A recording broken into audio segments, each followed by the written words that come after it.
एक साधु घाट के किनारे अपना डेरा डाले हुए था। वहां वह धुनी रमाकर दिन भर बैठा रहता और बीच बीच में ऊंची आवाज में चिल्लाता, जो चाहो सो पाओ। उस रास्ते से गुजरने वाले लोग उसे पागल समझते थे। वह उसकी बात सुनकर अनसुना कर देते थे और जो सुनते वो उस पर हंसते थे। एक दिन एक बेरोजगार युवक उस रास्ते से गुजर रहा था। साधु के चिल्लाने की आवाज उसके कानों में पड़ी, जो चाहो सो पाओ। ये वाक्य सुनकर वह युवक साधु के पास आ गया और उसे पूछने लगा, बाबा आप बहुत देर से जो चाहो सो पाओ चिल्ला रहे हो। क्या आप सच में मुझे वो दे सकते हो जो मैं पाना चाहता हूँ?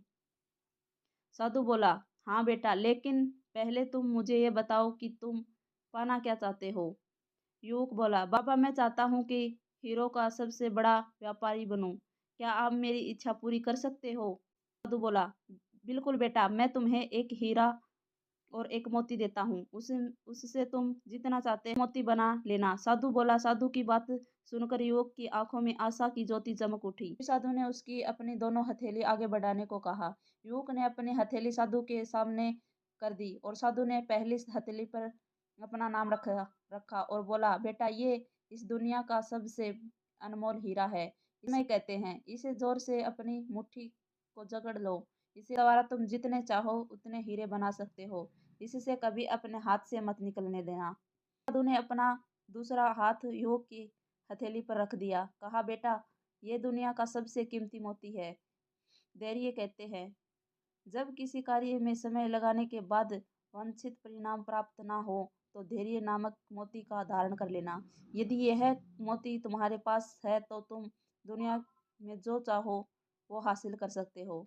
युवक ने ध्यान से साधु की बात सुनी और उन्हें धन्यवाद कर वहां से चल पड़ा।